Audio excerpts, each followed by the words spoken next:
Les petits détails des plus grands courts-métrages, bienvenue dans Aviez-vous constaté? Un enfant enlevé et un tueur en série bien dérangé, bienvenue dans Sadisme abracadabrant pour Will, de Mathieu Bruno Philippot, dans lequel nous vous proposons de découvrir les petits secrets et détails. Et attention spoiler. Et on commence avec le titre qui est bien évidemment l'acronyme de Saw, dont le court-métrage s'inspire entièrement en reprenant tous les codes de la saga et notamment avec la dernière scène mélangeant flashback et twist final, accompagné de la musique originale des Saw, Hello Zep, de Charlie Clouser. Le nom de Will est Freeman, voulant dire traduit littéralement homme libre, alors que le nom du tueur, Arkmer, est lui une anagramme de Kramer, nom du tueur de la saga Saw. Le contrôle bilan que fait Will est un vrai nid à référence. Dans l'ordre, Ça me fait mal est lié à l'œuvre de Stephen King, Ça. L'ajout de 6 films à une trilogie est pour la saga Saw, composée au départ de seulement 3 films.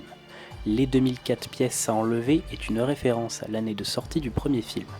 Les 7 péchés capitaux renvoient au film Seven, alors que le mot cube renvoie quant à lui au film du même nom. La réponse de la question en anglais est pig, traduit par un cochon, qui est l'animal représenté sur le masque du tueur quand il enlève ses victimes. La traduction de la partie j'ai vu est I saw, là où le héros se trompe d'ailleurs. Et enfin la musique Hello Zep, écrite par Charlie Clouser, est le thème de cette même saga. La musique à Will Survive de Gloria Gaynor se lance également, déjà pour renvoyer à son prénom, Will, mais aussi pour annoncer qu'il survivra. Dans les DVD visibles durant le déroulement du piège, nous pouvons retrouver Shining, The House That Jack Built, Bienvenue à Zombieland, La Mouche et bien évidemment Saw, alors que les livres de fin sont des comics de l'univers de Batman. L'étonnement de Will quand il enlève le masque du tueur est une référence aux fins d'épisode des Scooby-Doo.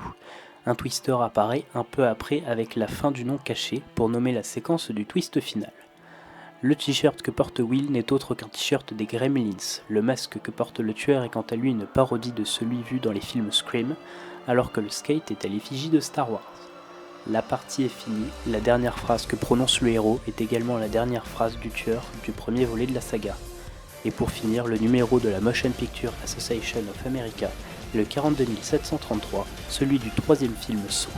Mais ça bien sûr, vous l'aviez constaté. Non ?